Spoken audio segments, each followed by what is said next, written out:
space, celestial, three-dimensional, boundless areas which sparks out so much of imagination. Okay, and today we are going to be learning about observing this place, observing this boundless area with the help of telescopes.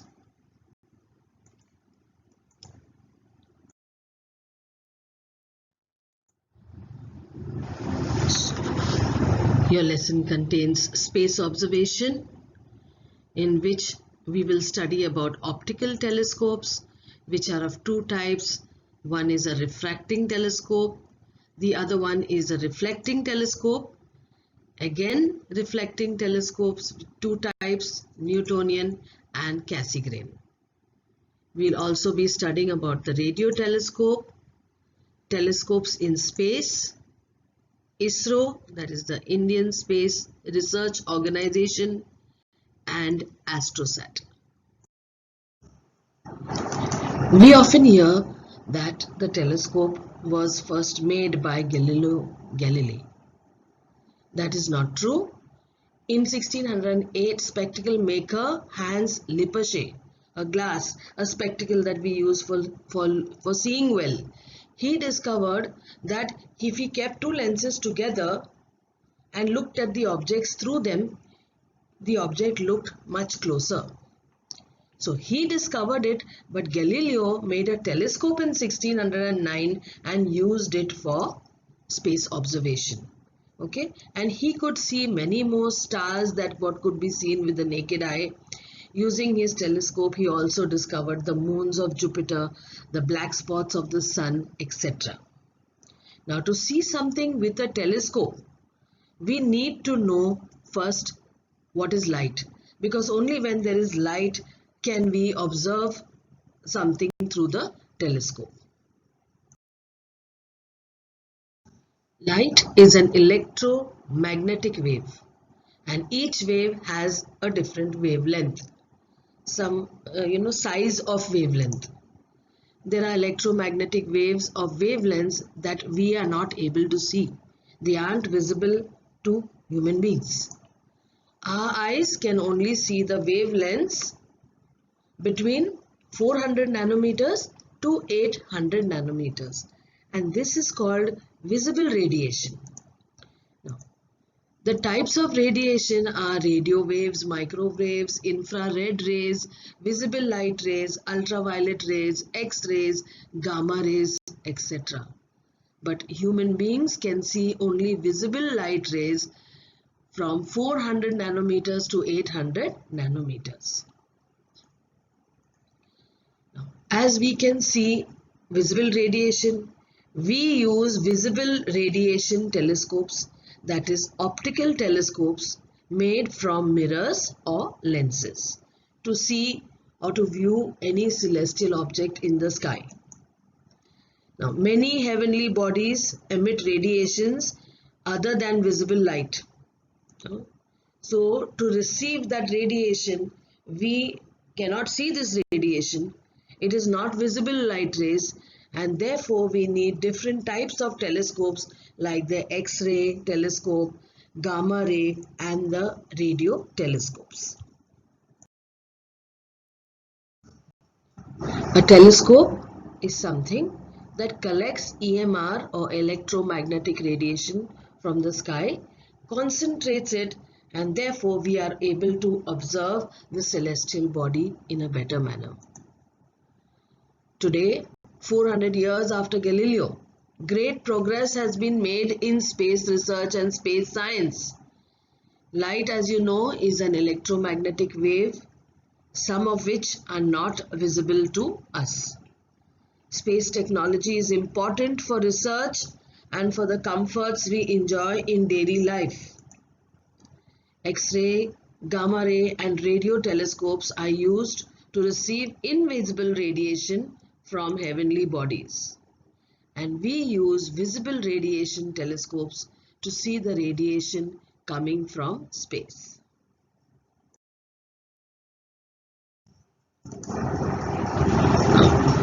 The first type of telescope that we are going to learn about is the optical or refracting telescope. Now, let us study about refraction of light. Light rays change their direction as they enter a lens from the atmosphere. Again, when they pass out from the lens into the atmosphere, they bend. Now, this is the glass block. You see light entering from the atmosphere. It should move straight, but it bends in a different direction. Now, in that direction, it is trying to go out from the glass slab into the atmosphere again, and instead of going in this direction, it goes in another direction. So when it comes from the atmosphere to the glass, it bends. When it goes out from the glass into the atmosphere, it bends again. This bending of light, when it moves from atmosphere to glass, glass to atmosphere, is called refraction. And telescopes which use this process of refraction are called refracting telescopes.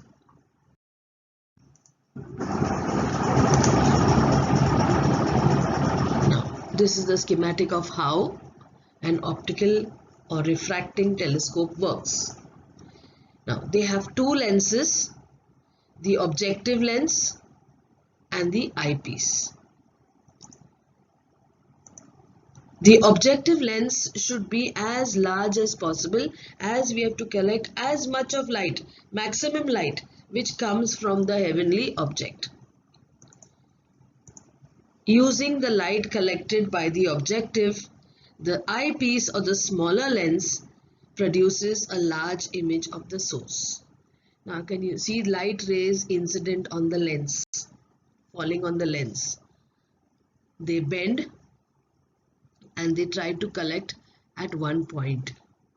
Now when they collect at one point, again an eyepiece is put there so that these rays get magnified and we are able to see a larger magnified object. Now when these two lenses, the objective lens and the eyepiece, are used in a cylinder called a telescope, then it is called an optical telescope. What are the disadvantages of using refracting telescopes? Now, if we wish to get a bright image of a source, that is a star or a planet, by collecting the maximum possible light, then the big or the objective lens must be as large as possible. But to get large lenses, they are very heavy and the images tend to get distorted. Yeah, you see, when they pass through a lens at the focus, you get a perfect image. But when the lens is too large, then you don't get a proper image, you get a distorted or an unclear image. The objective lens and eyepiece are placed as opposite ends of the telescope. So if the size of the lenses increase, then the length of the telescope also increases, and therefore you will have such a large telescope to be looking through and to be handling. It's not very easy to manage. The third difficulty is that the images formed by lenses have errors of colors, some mistakes, and this is called chromatic aberration. This is how the colors will look. You see the purple and the pink and the greenish tinge on the person's face. These are not clear colors. These are not the proper colors, and this is called chromatic aberration.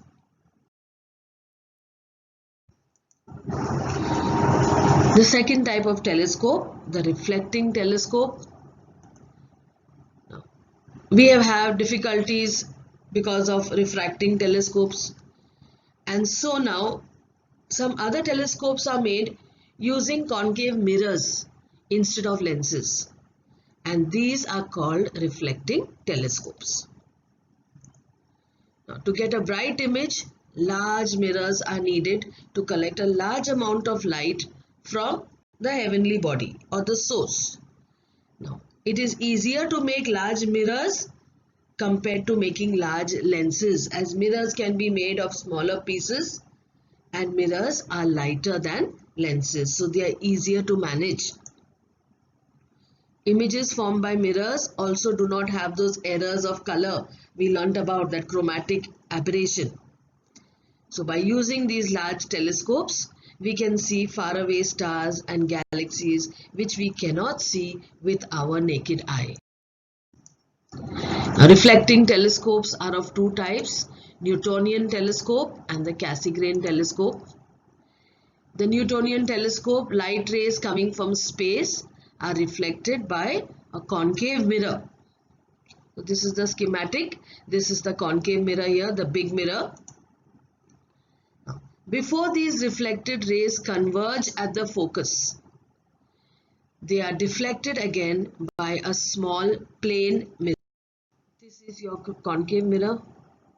Yeah, this is light coming from the source, incident light. Okay, getting reflected back.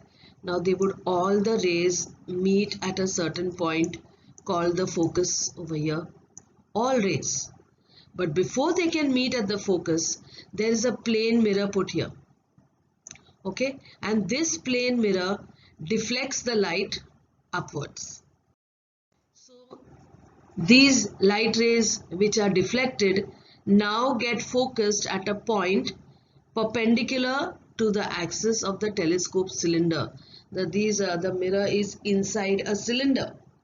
So here you see, instead of the light getting focused at this point, they get it focused here on a point perpendicular to the telescope cylinder.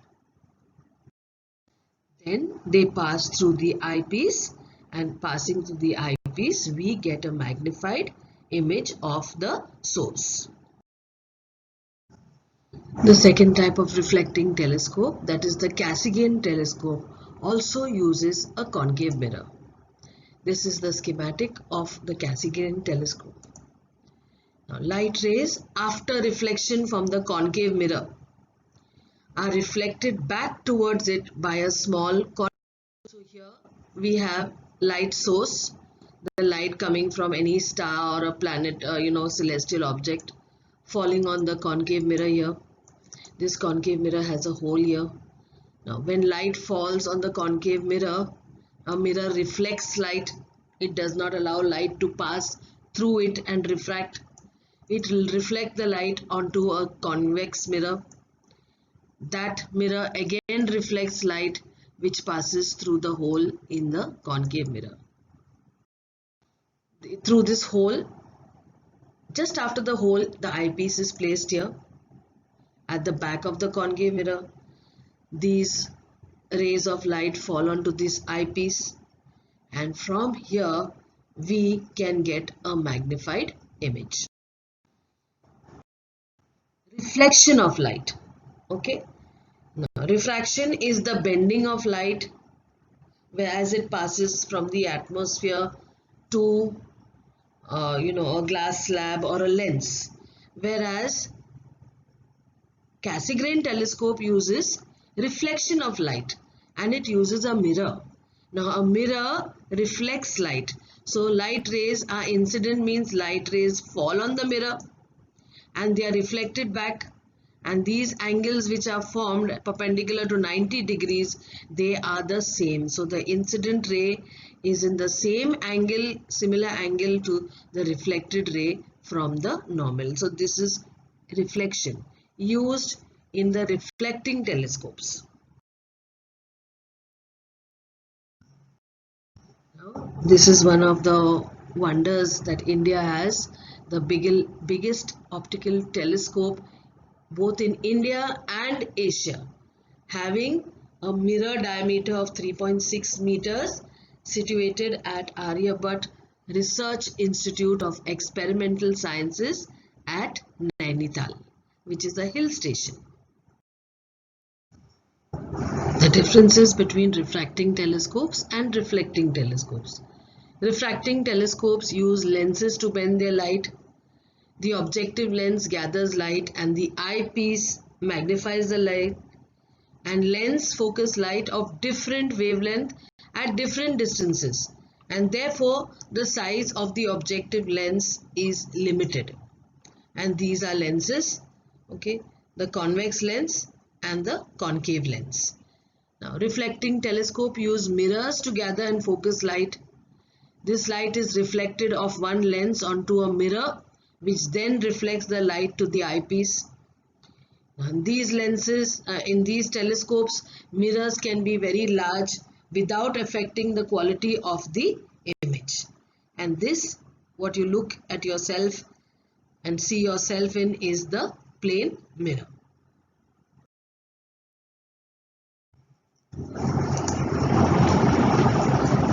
Very important time for space research in India, that is the launching of Chandrayaan-1 at Sriharikota on the 22nd of October 2008.